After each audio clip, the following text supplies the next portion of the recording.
여행 좋아하십니까? 아마 이 중에 우리 교인임에도 불구하고 오늘 여행을 떠난 분도 계시지 않을까 하는 생각이 드는데, 여행의 철칙이 있죠. 어디를 가느냐 이것도 중요하지만 누구와 함께 가느냐 이게 더 중요합니다. 제가 부목사 1년 차 때 성지순례를 갈 기회가 생겼어요. 노회에서 목회자 부부들이 가는 성지순례였는데, 담임 목사님, 제가 모시던 담임 목사님 가시지 못한다고 저에게 대신 가라고 하셨습니다. 굉장히 파격적인 조건이었습니다. 모든 일체 경비를 다 대고 심지어 용돈까지도 대주겠다 이러셨거든요. 여러분, 제가 갔을까요, 안 갔을까요? 갔을까요, 안 갔을까요? 거절했습니다. 겉으로는 그렇게 말씀드렸어요. 목사님, 담임 목사님이 안 가시는데 부목사가 어찌 부목사가 담임 목사님도 가시지 않는 그 자리에 가서 즐길 수 있겠습니까? 그러니 영을 거두어 주십시오. 이렇게 겉으로는 그렇게 말씀을 드렸어요. 담임 목사님 안 가시는데 어떻게 부목사 갑니까? 근데 사실 진짜 이유가 있었어요. 가시는 분들이 다 노예 어르신들일 것이 분명하거든요. 그때 당시 제 나이가 33살이었습니다. 여러분, 제가 거기서 혼자 뭘 하겠습니까? 예? 이영만리 타국에서 몇 날 며칠을 바늘방석에 있다 오는 것 불을 보도 뻔할 텐데, 그래서 거절했죠. 그러나 사랑하는 사람과 함께라면 성지순례가 아니라 동네 뒷산을 걸어도 좋은 법입니다. 우리 옆에 계신 분들과 한번 인사하겠습니다. 당신과 함께함이 저에게 큰 기쁨이 됩니다. 인사하겠습니다. 이 시간에 여러분들과 함께 예배 드릴 수 있어서 제가 너무나 기쁘고 또 감사하고 감격스럽습니다. 오늘 본문의 다윗이 이제 예루살렘으로 다시 복귀합니다. 왕권을 회복하는 것이죠. 그 예루살렘으로 돌아가는 귀한 과정 속에서 세 사람이 다윗을 맞이하는데, 첫 번째 인물은 시므이예요. 시므이. 우리는 시므이를 잘 압니다. 압살롬의 반역으로 인해서 다윗이 피난길에 올랐을 때 다윗을 향해서 온갖 욕설을 퍼부어대고 그리고 저주하고 심지어 따라가면서 돌을 던졌던 사람. 그 사람이 바로 시므이인데, 근데 오늘 본문에서는 이 시므이가 다윗에 대해서 전혀 다르게 반응을 합니다. 16절 17절 말씀 보시면, 바후림에 있는 베냐민 사람 게라의 아들 시므이가 급히 유다 사람과 함께 다윗 왕을 맞으러 내려올 때에 베냐민 사람 1000명이 그와 함께하고 사울 집안의 종 시바도 그의 아들 15과 종 20명과 더불어 그와 함께하여 요단강을 밟고 건너 왕 앞으로 나오니라 그랬습니다. 베냐민 사람 1000명과 함께, 그러니까 시므이가 베냐민 지파 사람이거든요. 사울 가문에 속한 사람이라는 뜻이에요. 그 1000명과 함께 요단강을 건너가서 맞습니다. 예루살렘은 여러분 요단강 건너 서편 가나안 땅이 있잖아요. 요단강을 건너면 요단 동편 길르앗 땅이거든요. 다윗과 압살롬의 전쟁이 이 요단 동편에서 일어났었습니다. 다윗이 다시 복권하는데 왕권을 회복하는 그 길에 요단강을 건너야 할 시점이 있어요. 그런데 이미 시므이가 1000명과 함께 요단강을 건너서 다윗을 맞으러 나옵니다. 무엇 때문에 다윗에 대한 태도가 이렇게 급변했을까요? 뻔하죠. 다윗이 권력을 찾았기 때문입니다. 시므이는 압살롬이 권력을 잡을 줄 알았어요. 다윗이 재기하리라고는 전혀 생각조차 상상도 못했습니다. 그러니까 그렇게 다윗 앞에서 욕하고 저주하고 돌 던지고 했지 않겠습니까? 다시는 다윗이 왕으로 돌아올 가능성이 전혀 없기 때문에 그렇게 저질러 버린 거예요. 근데 상황이 뒤바뀌었습니다. 압살롬은 죽었고 다윗이 다시 왕권을 회복합니다. 그런 시므이가 다윗을 아주 격하게 환영합니다. 우리는 알아요. 시므이의 이런 태도는 오직 살기 위한 아첨일 뿐이라는 것을. 19절 20절 말씀 보시면, 왕께 아뢰되 내 주여 원하건대 내게 죄를 돌리지 마옵소서. 내 주 왕께서 예루살렘에서 나오시던 날에 종의 패역한 일을 기억하지 마시오며 왕이 마음에 두지 마옵소서. 왕의 종 내가 범죄한 줄 아옵기에 오늘 요셉의 온 족속 중 내가 먼저 내려와서 내 주 왕을 영접하나이다 그럽니다. 지금 시므이가 다윗에게 하는 말이거든요. 등장하는 말 중에 자주 반복되는 것이 바로 내 주, 내 주. 우리식으로 말하면 주인님 하는 거예요. 누가? 그렇게 욕하고 돌 던졌던 시므이가 누구를 향해? 다윗을 향해. 그러면서 자신을 향해서는 노예는 나는 당신의 주인님의 종입니다. 다윗이 권력을 잃었을 때는 그렇게 욕하고 비난하더니 권력을 되찾은 시점에서는 다윗은 주인님이 되고 자신은 그의 주인이 종이 됩니다. 여러분, 이게 세상입니다. 권력과 힘 앞에서 얼굴색을 자꾸 바꾸죠. 우리는 이런 자를 어떻게 해야만 합니까? 기회주의자. 소신도 철학도 없이 권력의 힘에 따라서 여기 붙었다 저기 붙었다 하는 철새 정치인들을 보면 우리는 분노합니다. 그리고 사실 죽이고 싶습니다. 그렇지 않아요? 동의하는 표정을 지어주세요. 저만 나쁜 놈 만들지 말고. 사실 오늘 본문에 등장하는 한 사람도 죽이고 싶대요. 누구냐면 아비새입니다. 21절 수리아의 아들 아비새가 대답하여 이르되 시므이가 여호와의 기름 부으신 자를 저주하였으니 그로 말미암아 죽어야 마땅하지 아니하니까 하니라 그랬죠. 아비새가 죽인답니다. 이 아비새는 요압의 형제거든요. 요압과 성격이 비슷해요. 불같아요. 아무튼 무조건 먼저 칼이 나가야 돼요. 내가 단칼에 하나님의 기름 부으신 종인 당신을 욕했던 저자의 목을 베겠습니다. 사실 우리 입장에서는 통쾌하죠. 맞아, 옳거니 잘한다. 이게 우리 입장이거든요. 근데 정작 다윗은 시므이를 죽이지 말라고 합니다. 22절 23절 다윗이 이르되 수리아의 아들들아 내가 너희와 무슨 상관이 있기에 너희가 오늘 나의 원수가 되느냐 오늘 어찌하여 이스라엘 가운데서 사람을 죽이겠느냐 내가 오늘 이스라엘의 왕이 된 것을 내가 알지 못하리요 하고 왕이 시므이에게 이르되 네가 죽지 아니하리라 하고 그에게 맹세하니라. 여러분 다윗은 시므이를 죽이지 않아요. 죽이지 않을 뿐만 아니라 안 죽이겠다고 넌 죽지 않는다고 맹세까지 해버립니다. 무엇 때문일까요? 22절 하반절에 답이 있었어요. 내가 오늘 이스라엘의 왕이 된 것을 내가 알지 못하리요 그랬어요. 내가 오늘 이스라엘의 왕이 됐다. 다윗은 이스라엘의 왕입니다. 왕으로서의 역할에 충실한 것이 시므이를 용서하는 것이었어요. 왕으로서 역할에 충실할 때, 이스라엘의 왕으로서의 역할에 충실할 때 시므이 같은 사람도 품어야 되는 역할이 있다는 겁니다. 자신에게 원수 같은 짓을 한 사람도 보복하지 않아요. 시므이조차도 이스라엘 안에 있었기 때문에 여러분 우리가 그리스도인으로 살아가면서 때로 정말 참기 힘든 일, 견디기 어려운 분노 이런 것이 있을 때가 있습니다. 그냥 참고 또 참고 참아서 폭발하기 일보 직전일 때가 있죠. 그럼에도 불구하고 참고 견딥니다. 왜? 다른 이유 없어요. 우리가 그리스도인이기 때문에 그래요. 그리스도인이기 때문에.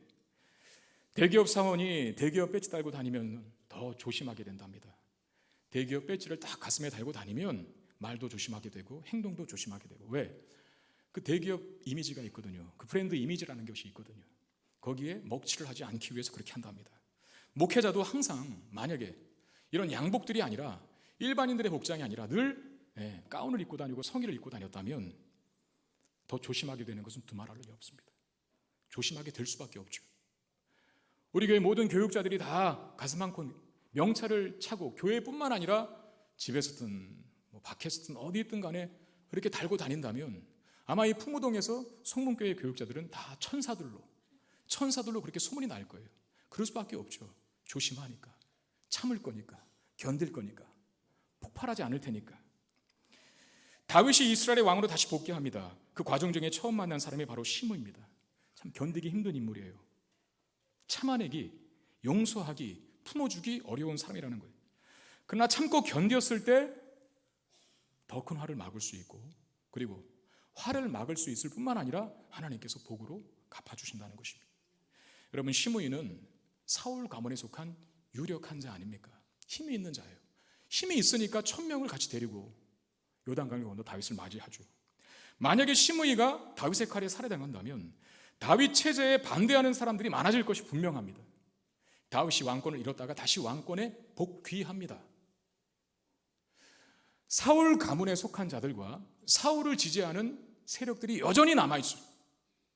다윗이 다시 왕으로서 복권하여서 왕의 통치를 시행할 때 그들의 마음을 얻지 못하면 굉장히 힘들어집니다. 그러나 다윗이 시므이를 품는다면 사울의 가족과 그의 추종자들이 다윗에게 마음을 열 것이 분명하죠. 참으면 마음을 얻는 거예요. 화를 면하게 될 뿐만 아니라 생각지도 못한 복을 받게 돼요. 그리스도인으로 살아가다가 당하는 어려움 속에서도 그리스도인이라고 하는 배지를 절대 떼지 말고 살 수 있게 되기를 바랍니다. 그러면 화를 면하게 될 것이고 오히려 복이 임하게 될 것입니다.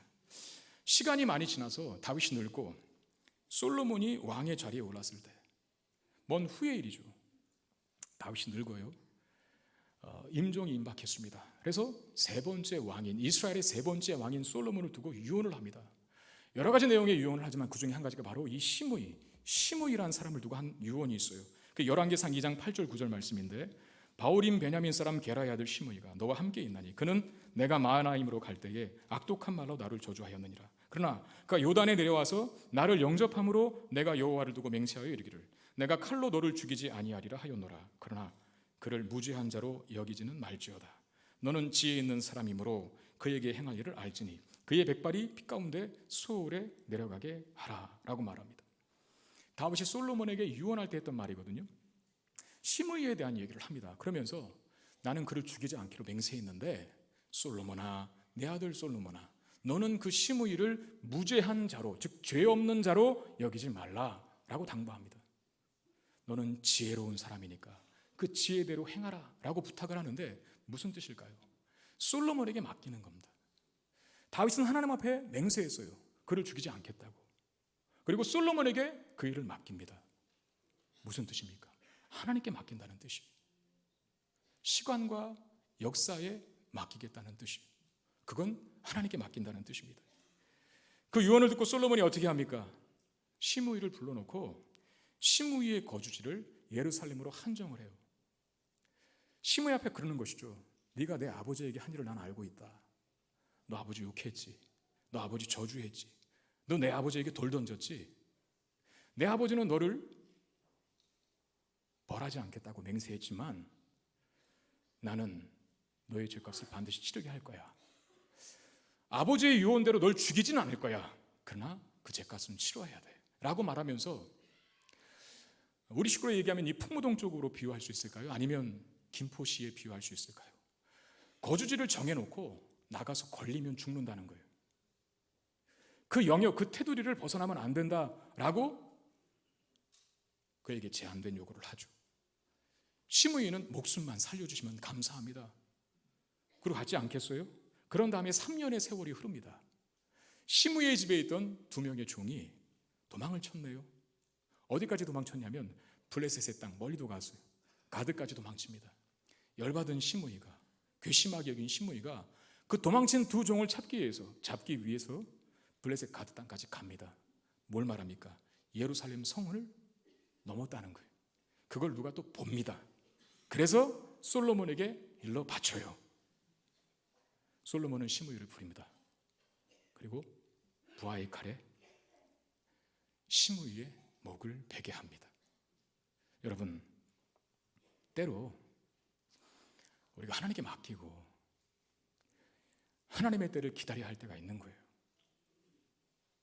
사실 더 많은 경우에 있어서 내가 어떻게 내 손을 써서 뭔가를 해보려다 하다가 사실은 일이 꼬이게 되는 경우들이 훨씬 더 많아요. 그러나 믿음을 가지고 하나님께 맡기면 하나님은 가장 정확하게, 가장 안전하게, 가장 확실하게 그 일을 처리해 주시는 분이십니다. 우리의 모든 답답함, 우리의 모든 억울함, 우리의 모든 눈물과 한숨을 우리 하나님이 갚아주실 날이 반드시 있을 것이라는 뜻이에요. 다만 우리는 다윗이 그러했던 것처럼 그리스도인 된 딱지를, 이 배지를 띄지 않고 그리스도인답게 판단하고 결정하고 행동하는 일만 하면 돼요. 다윗이 내가 이스라엘의 왕이니까 시므이를 죽이지 않겠다라고 말했던 것처럼, 여러분, 시므이에 이어서 다윗이 귀한 중에 2번째로 만난 사람은 무비보셋입니다. 무비보셋은 누굽니까?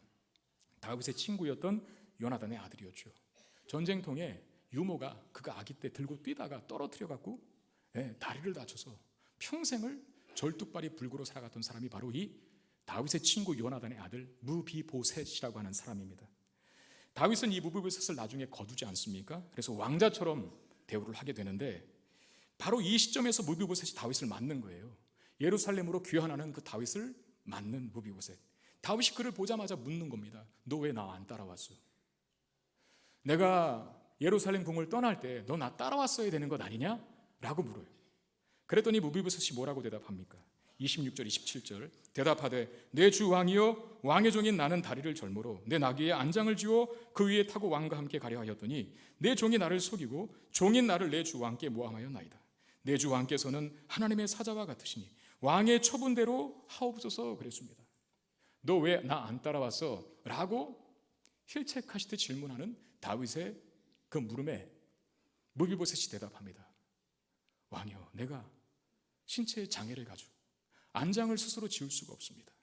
그 일을 내 종 시바에게 맡겼더니 시바가 나귀의 안장을 지우고 혼자 타고 가버렸어요. 날 놔두고. 그렇게 이야기하는 거예요. 그리고 또 하나, 그가 왕 다윗에게 나를 모함했습니다 라고 말해요. 여러분, 이 말이 무슨 뜻일까요? 다윗이 피난길에 올랐을 때 시바가 나와서 먹을 음식과 그리고 먹을 물, 마실 물을 그 앞에 가져왔던 적이 있었습니다. 다윗은 시바에게 묻습니다. 네 주인 무비보셋은 어디 가고 너 혼자 나왔니? 그렇게 묻는 다윗의 질문에 시바가 뭐라고 대답하냐면, 무비보셋이요, 압살롬의 반역을 틈타서 사울의 왕권을 회복하기 위해서 스스로 왕이 되려고 계획하여 예루살렘에 남았습니다. 그러니까 반역을 했다는 거죠. 무비보셋이 다윗을 그 은혜를 원수로 갚았다는 거예요. 다윗이 시바의 말을 듣고 분노합니다. 그리고 내가 무비보셋에게 준 모든 재산을 네가 가져라. 그리고 종 시바에게, 무비보셋의 종 시바에게 다 재산을 넘겨버리죠. 무비보셋이 바로 이 사건을 두고 그 시바가 자신을 모함했다라고 다윗에게 항변하는 거예요. 그게 사실이 아니다라고 변명하는 거죠. 모든 정황을 고려해 볼 때 무비보셋의 말이 사실일 가능성이 큽니다. 그러나 특이하게도 성경은 어떤 판결도 내리지 않아요. 무엇만 강조하고 있냐면 다윗의 결정만 강조하여 기록합니다. 다윗이 뭐라고 결정했습니까? 밭을 시바와 무비보셋이 나누어 갖게 합니다. 무슨 뜻입니까? 둘 다 받아들이겠다는 거예요. 다윗은 옳고 그름을 판단하지 않았어요. 대신 시바와 무비보셋 둘 다 인정합니다. 왜? 앞서 먼저 만났던 사람인 시므이를 용서했을 때와 똑같은 이유 때문에 그러한데, 그 이유는 무엇 때문이었습니까? 이스라엘의 왕이기 때문에. 이스라엘의 왕이기 때문에. 시바와 무비보셋의 잘잘못, 시시비비를 가리지 아니하고 밭을 나눠라 라고 하면서 둘 다를 품어요. 다윗을 첫 번째로 맞은 시므이는 사실 자기 정체를 드러냈잖아요. 어떤 정체? 나 너 싫어 그랬잖아요. 다윗이 예루살렘 궁을 떠나서 피난길에 올랐을 때 시므이가 막 돌 던지고 저주하고 욕했잖아요. 네. 사실 그런 사람 품기는 쉽지 않죠. 여러분들에게 저주를 하고 욕을 하고 돌을 던진 사람을 용서 빈다고 용서할 수 있겠습니까? 그게 쉬운 일이 아니에요. 어려웠을 겁니다, 다윗도. 근데 그럼에도 불구하고 시므이는 자기 정체를 분명하게 드러냈어요. 나는 다윗을 싫어하는 사람이다 라고 하는 걸. 그러나 그 속을 알 수 없는 사람들로 등장하는 것이 바로 두 번째 만난 사람들인 무비보셋 그리고 시바입니다. 근데 사실 이들을 대하는 게 더 어려워요. 여러분, 드러난 적은 쉽지 않습니까? 경계하고 방어하면 되니까. 근데 드러나지 않는 내부의 첩자는 무방비 상태로 당하기가 쉽습니다. 초대교회가, 사도행전에 보면 초대교회가 어려웠던 점이 두 가지예요. 하나는 그야말로 물리적인 박해였습니다. 로마가 그리스도인들을 잡아가두고 사자밥이 되게 하고 그리고 재산을 다 몰수합니다. 그야말로 보이는 박해를 한 것이죠. 이것도 사실 쉬운 건 아니에요. 그런데 그런 물리적인 박해 속에서 초대교회는 무너지지 않고 오히려 더 강해집니다. 하나가 돼요. 하나님 앞에 간절히 기도해요. 또 하나 초대교회를 위협했던 한 가지는 뭐냐면 거짓 교사들이 침투해서, 거짓 교사들이, 우리 식으로 말하면 이단들이 교회 안에 가장을 하고 위장을 하고 침투해서 사실인 양, 자신들이 진실인 양, 복음을 전하는데 교묘히 속이는 복음을, 다른 복음을 전합니다. 거기에 가장 피해를 입은 교회가 제가 볼 때는 갈라디아 교회 같아요. 왜냐하면 갈라디아서 보면 바울이 강하게 책망하거든요. 바울의 다른 서신서들은 반드시 인사가 있습니다. 뭐 평안해라, 은혜와 평강이 너희와 함께하기를 원한다, 그러고 시작하는데 갈라서는 그게 없어요. 단도직입적으로 말합니다. 기분 나쁘다. 내가 전한 복음을 어떻게 그렇게 빨리 떠날 수 있느냐? 그러면서 다른 복음을 전하는 자는 저주를 받을 것이다. 하나님께 강하게 책망하는 내용들이 그 기록에 가득해요. 뭘 말합니까? 여러분, 위장된 상태에서 들어와 적인지 아니면 편인지 모르는 상태에서 교회를 무너뜨리려고 할 때 교회는 거기에 맥없이 무너졌기 때문에 그렇습니다. 지금 다윗 앞에 있는 문제는 힘든 문제입니다. 무비보셋이 맞는가 시바가 맞는가 어려운 문제예요. 근데 다윗이 이 문제를 어떻게 풀어가냐 말이죠. 진위를 파악하거나 시비를 가리지 않았어요. 둘 다 품어주고 받아주는데 다윗이 그렇게 할 수 있었던 이유, 시므이라고 하는 첫 번째 사람을 용서한 것과 같은 케이스입니다. 다윗이 이스라엘의 왕이기 때문에. 여러분, 다윗이 피난길에 올랐을 때 나중에 그 법궤를 가지고 제사장 사독이 다윗을 따라옵니다. 그래서 제사장 사독이 다윗에게 말하죠. 내가 법궤를 가지고 왔습니다. 우리 같으면 예상이 그런 것 아니겠습니까? 내가 급하게 이 궁을 피해 오느라고 떠나오느라고 법궤를 가지고 오는 것을 잊었는데 제사장 사도가 참 잘했다. 내가 잊은 일을 네가 해줬구나라고 칭찬해 줄 줄 알았는데 다윗이 사독에게, 법궤를 가지고 온 사독에게 뭐라고 얘기하냐면 사무엘하 14장 25절 말씀 보면 왕이 사독에게 이르되 보라, 하나님의 궤를 성읍으로 도로 메어가라. 만일 내가 여호와 앞에서 은혜를 입으면 도로 나를 인도하사 내게 그 궤와 그 계신들을 보이실 것이다 라고 말해요. 자, 법궤를 가지고 온 사독을 돌려보냅니다. 다시 예루살렘으로. 왜? 하나님이 나를 다시 왕으로 복귀시키면 그때 내가 예루살렘 성에서 법궤를 볼 것이다. 근데 지금의 시점에서 그 일이 이루어졌어요? 안 이루어졌어요? 이루어졌잖아요. 예루살렘으로 다시 돌아가는 상황에 놓였거든요. 다윗은 압살롬의 반역 때문에 잃어버린 왕권을 회복하는 것, 정말 어려운 일이라고 생각했을 겁니다. 그도 그럴 것이 아이도벨이라고 하는 걸출한 모사가 압살롬의 반역에 가담했기 때문에. 그리고 대세는 압살롬의 편이었어요. 그런 상황에서 그가 다시 예루살렘으로 돌아가 왕권을 회복할 수 있다면 누가 한 것입니까? 하나님께서 해주신 것이죠. 하나님께서 자신을 잃어버린 왕으로서 다시 그 역할을 감당할 수 있는 자리로 세워주실 때에는 그 왕으로서의 역할을 잘 감당할 수 있는 능력과 힘과 지혜를 주실 것이다 라고 하는 믿음이 있었어요. 그래서 이 어려운 문제, 즉 누구의 말이 맞는가 라고 하는 이 어려운 문제를 둘 다 품는 것으로 결정해버리는 다윗의 모습을 볼 수 있는 것입니다. 여러분, 무비보셋이 말이 옳든 시바의 말이 옳든 사실 둘 중에 하나는 틀린 거예요. 그럼 둘 중에 하나는 지금 거짓을 구하고 있다는 거거든요. 일반 사람들 같으면 둘 다 목을 베는 것이죠. 화근이 될 수도 있으니까. 그런데 둘 다 품습니다. 밭을 나누어라. 무슨 배짱이 있어서 그래? 하나님이 나를 다시 왕직으로 복권시키셨으니, 하나님이 나를 왕으로 세우셨으니, 왕으로 세우셨을 때에는 감당할 힘과 능력과 지혜도 주실 것이다. 하나님이 나를 도와주실 것이니 이 어려운 문제도 내가 품고 가겠다. 그거 아니겠습니까? 우리의 현실에도 이런 상황들이 많지 않습니까? 적군인지 아군인지 구분이 안 가는 사람들이 주변에 있을 수 있습니다. 이것이 꿀이든 사과인지 아니면 독이든 사과인지 잘 모르는 상태에서 어떤 선택을 해야 하는 경우가 있을 수 있습니다. 이런 상황에는 우리에게 아주 큰 확신과 위로의 말씀을 주는 성경 기록이 있는데, 마가복음 16장 17절 18절 말씀에 믿는 자들에게는 이런 표적이 따르리니 곧 그들이 내 이름으로 귀신을 쫓아내며 새 방언을 말하며 뱀을 집어올리며 무슨 독을 마실지라도 해를 받지 아니하고 병든 사람에게 손을 얹은즉 나으리라 하시더라. 예수님께서 하신 말씀이에요. 부활하신 예수님께서 승천하시기 직전에 제자들에게 하시는 말씀, 믿는 자들에게 이러이러한 표적이 따를 것이다. 오늘 말씀에 아주 가장 적확하게 들어맞는 표적은 뭡니까?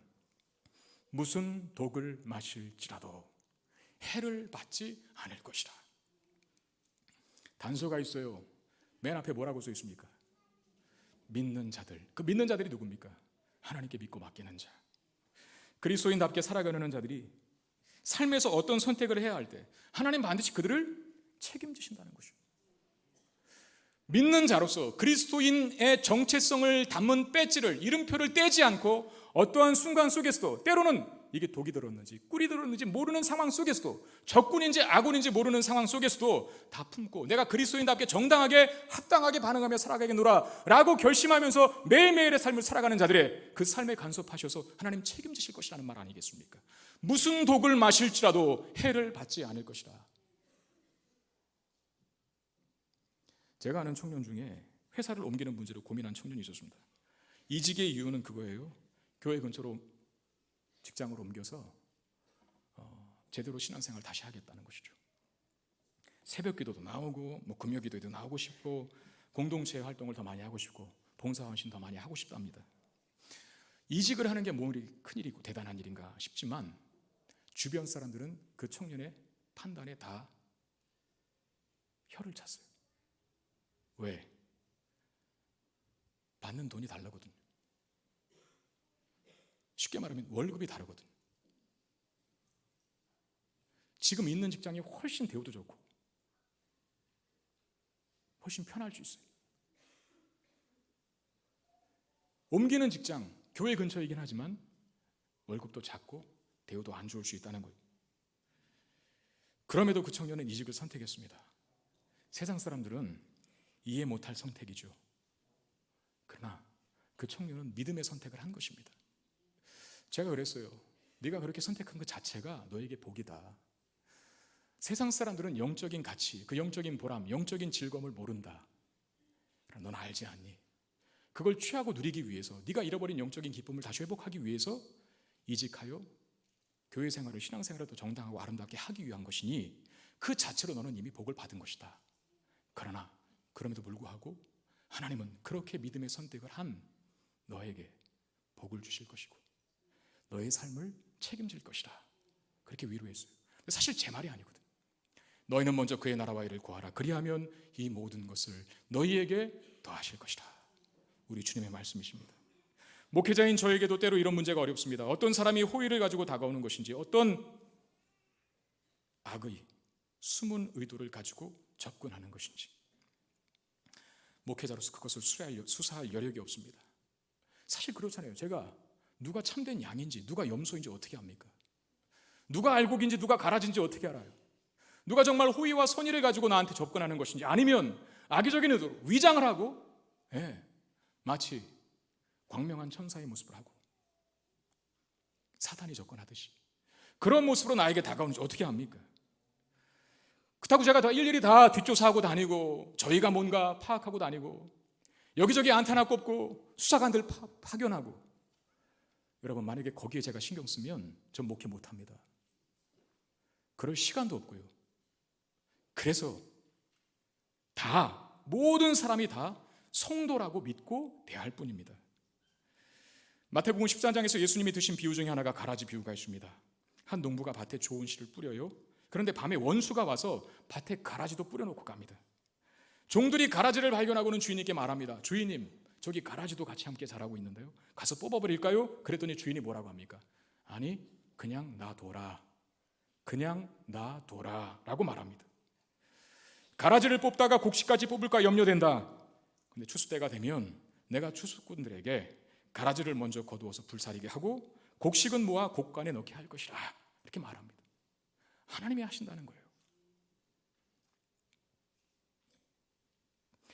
우리 역량 밖의 일이 있을 수 있잖아요.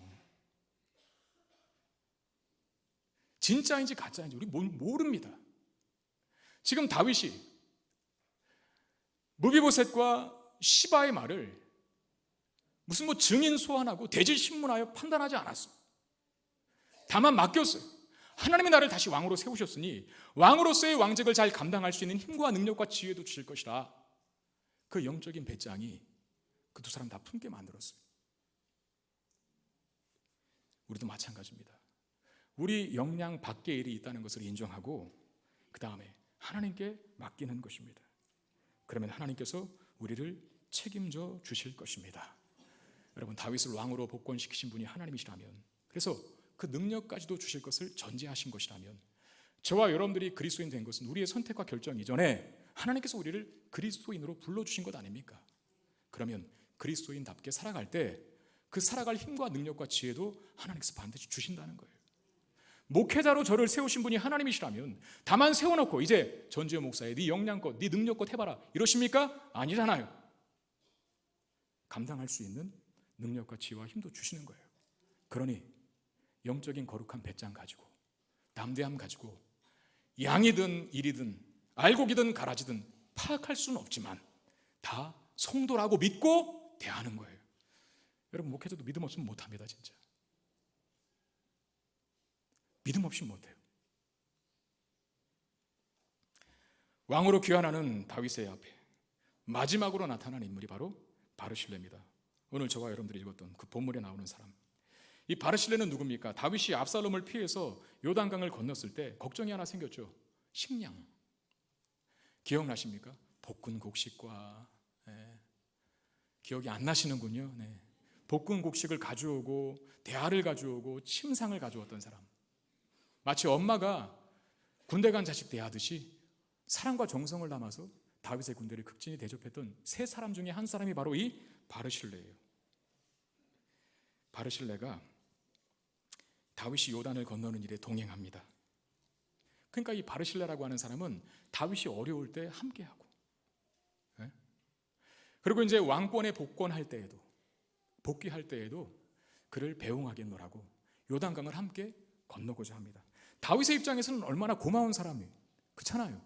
어려울 때 힘이 돼주고 지금 다시 권력을 되찾는 그 순간에도 찾아와서 배웅까지 해주니까. 그래서 다윗이 그렇게 말합니다. 바르실레요, 나와 함께 가자. 네가 나를 잘 대접했던 것처럼 예루살렘으로 나와 함께 돌아가면 내가 너 잘 대접해 줄게. 너의 남은 여생을 내가 책임져 줄게. 그렇게 제안을 해요. 근데 바르실레가 어떻게 합니까? 거절해요. 35절 36절 말씀. 내 나이가 이제 80세라 어떻게 좋고 흥한 것을 분간할 수 있사오며 음식의 맛을 알 수 있사오리이까. 이 종이 어떻게 다시 노래하는 남자나 여인의 소리를 알아들을 수 있사오리이까. 어찌하여 종이 내 주 왕께 아직도 누를 끼치리이까. 당신의 종은 왕을 모시고 요단을 건너려는 것뿐이거늘 왕께서 어찌하여 이 같은 상으로 내게 갚으려 하시나이까. 여러분, 다윗이 예루살렘으로 복귀할 때 첫 번째 만난 사람 시므이, 두 번째 만난 사람 속을 알 수 없는 무비보셋과 시바. 그들과는 차원이 다른 사람이죠. 시므이는 어땠습니까? 다윗이 힘없을 때는 막 욕하고 저주하고 돌 던지더니 권력을 되찾았을 때에는 목숨 부지하려고 아첨하는 사람.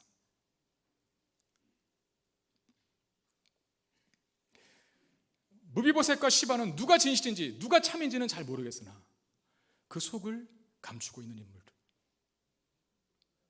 그러나 바르실레는 다윗이 권력을 가졌을 때나 잃었을 때나 항상 다윗 곁에서 한결같이 다윗을 보필했던 사람. 저는 그런 생각을 해봐요. 다윗이 시므이를 품고 또 속을 알 수 없는 무비보셋과 시바를 다 품으면서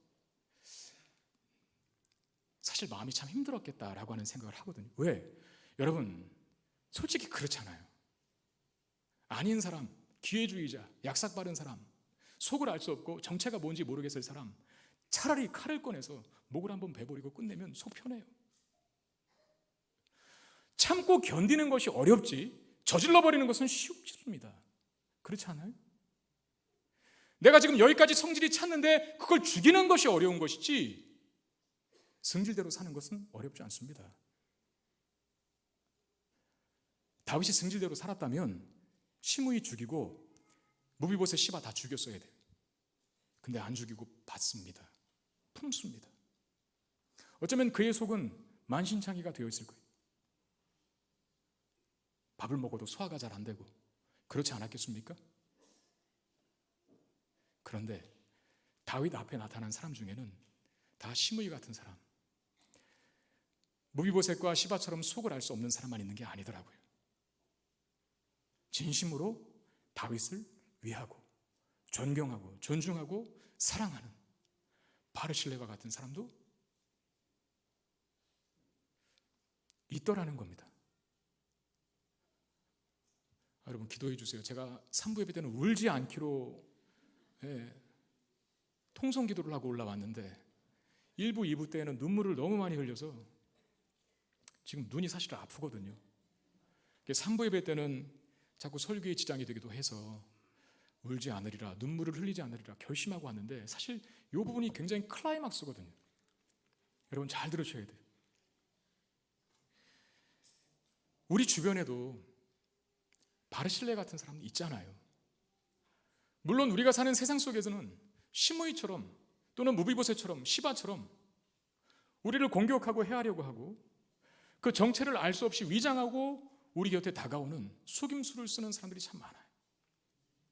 그럼에도 불구하고 그런 사람들만 있지 않더라고요. 바르실레와 같은 사람도 있어요. 내가 답답할 때, 힘이 들 때 나의 속을 다 오픈하고 이야기할 수 있는 사람.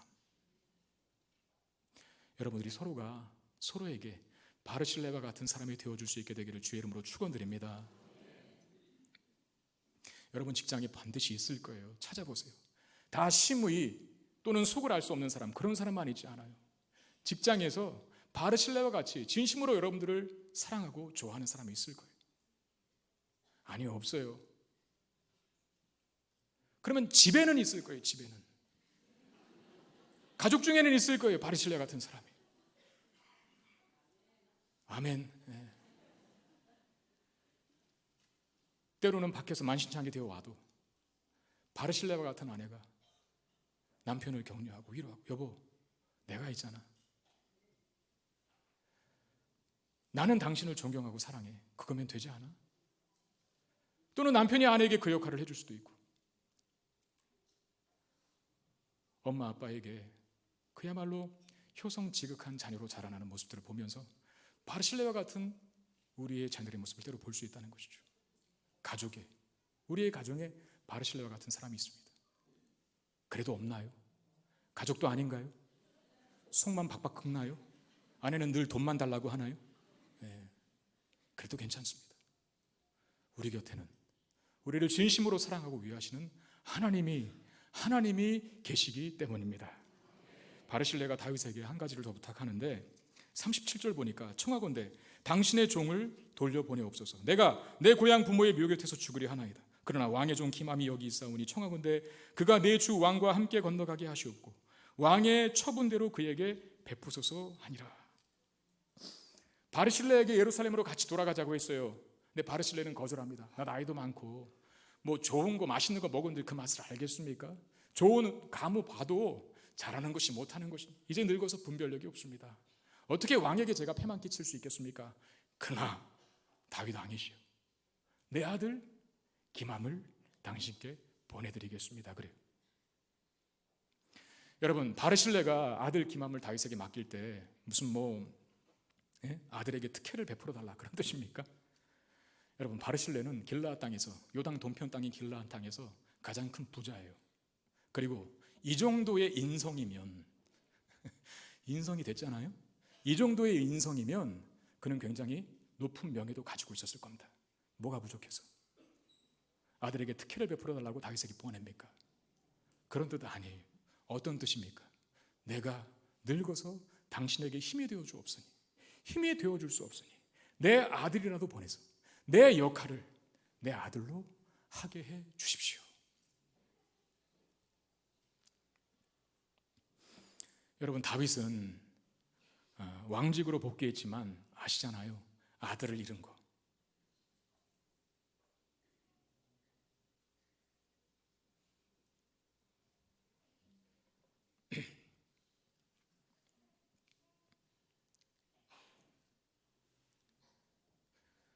압살롬이 죽었잖아요. 그가 반역을 한 주체이지만 다윗의 입장에서는 아들이에요. 그 아들의 죽음 때문에 반역에서 승리했음에도 불구하고, 반역을 진압했음에도 불구하고 그 승리의 기쁨을 누리지 못하고 엉엉엉 울어버린 다윗이었습니다. 그런 다윗의 마음속에 하나님께서 바르실레를 통해서 아들 기맘을 그에게 주므로 아들을 잃어버린 다윗의 마음을 위로하고 있는 거예요.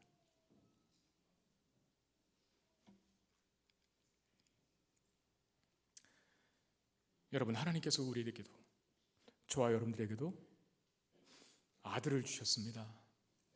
그분이 누구십니까? 예수 그리스도십니다.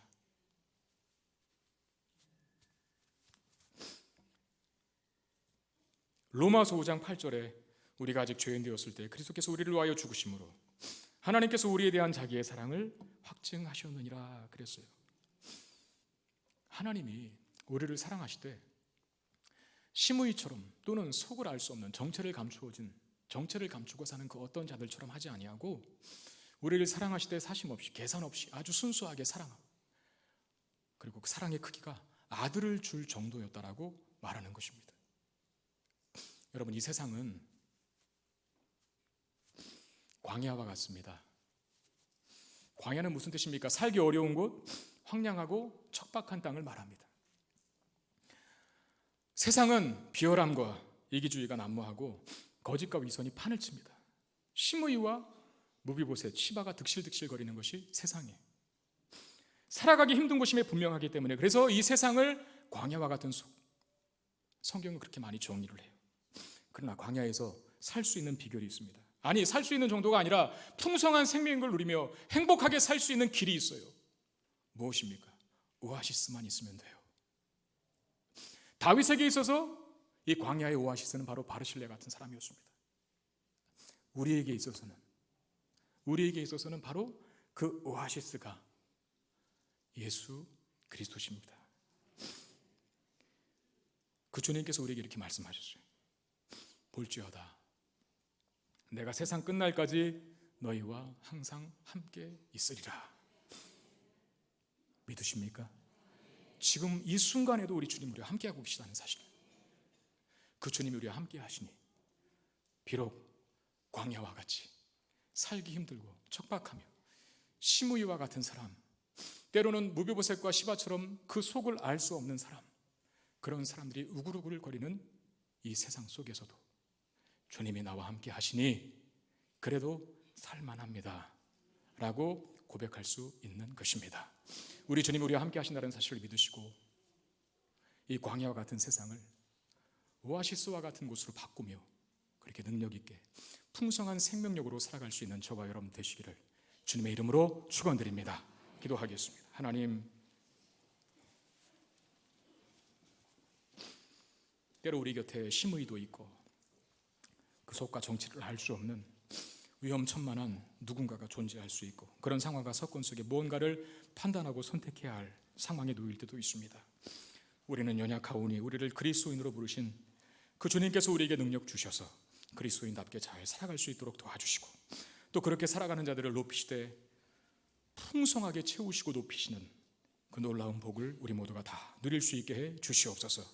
다만 심의와 정체를 알 수 없는 자들만 있는 것이 아니라 우리의 삶에 바르실레를 보내시고 무엇보다도 예수 그리스도와 영원토록 함께 하시고자 함께 하시겠다는 그 약속 주셔서 감사를 드립니다.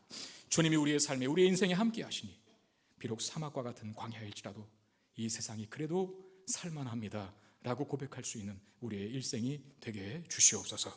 우리 주 예수 그리스도 이름으로 간절히 기도드리옵나이다. 아멘.